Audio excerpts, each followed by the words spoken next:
Care taker government आके JIT को पहले तो रोक देती है, फिर वो जो ऑफिसर काम कर रहा होता है उसके ऊपर उसको ओएसडी बना देती है, रिकॉर्ड सीज कर लेती है। अब ये जरा सुने, रिकॉर्ड सीज करती है तो ये आज होता क्या है?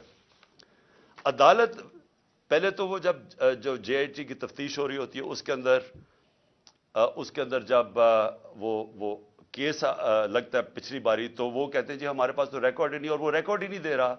एंटी करप्शन के नीचे जो अपना आदमी एंटी करप्शन के ऊपर ये लेके आते हैं, अपने का मतलब शहबाज शरीफ का आदमी, वो हमें रिकॉर्ड ही नहीं देता। यानी जेआईटी को जो अदालत के सामने वो रिकॉर्ड ही नहीं देता जो उसके पास रिकॉर्ड पड़ा होता है।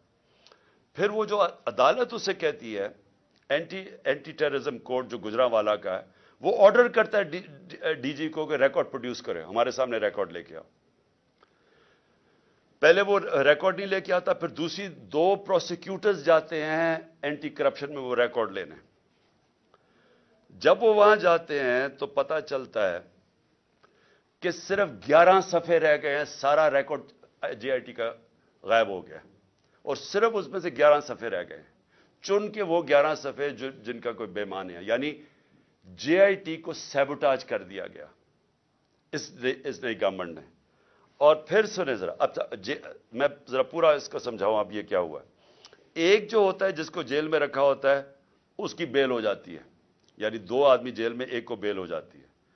और क्योंकि हमारा केस नहीं रजिस्टर करती, क्योंकि पुलिस मेरी एफआईआर नहीं रजिस्टर करती, और पुलिस अपनी एफआईआर लेके आती है जिसमें पुलिस कहती है एक शूटर है, जो जेआईटी का जो तफ्तीश होती है उसमें पता चलता है 3 शूटर है, तो उनकी एफआईआर तो बेमाना होगी ना।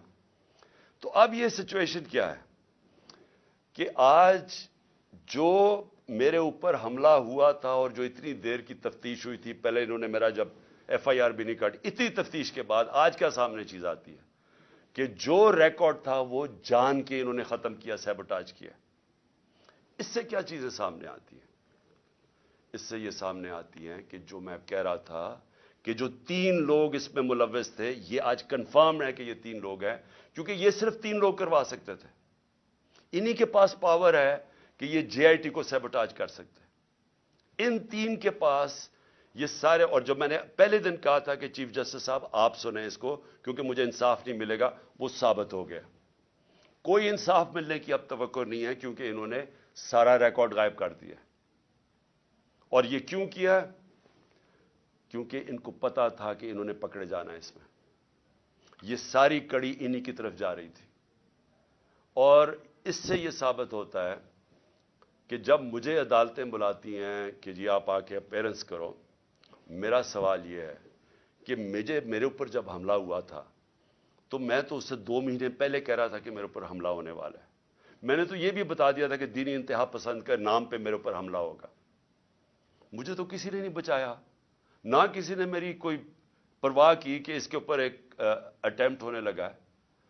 और क्योंकि किसने बचाना था, जिन्होंने बचाना था वो खुद ही मुलव्वस थे उसमें। और तभी मैंने कहा था कि अगर इन्हीं के ऊपर छोड़ दी तफ्तीश, ये तो होने ही नहीं देंगे, जो उन्होंने नहीं होने दी। इससे अब आगे चलें। इसका मतलब कि अगर ये 3 लोग अभी भी पावर में बैठे हुए हैं तो मेरी जान अभी भी खतरे में है, क्योंकि इन लोगों के होते हुए कौन मुझे प्रोटेक्शन देगा? कि अगर ये जो 3 है वो डर्टी हैरी मिला के और ये जो राणा सनाउल्लाह और इनके पीछे है, तो कौन प्रोटेक्ट करेगा मुझे?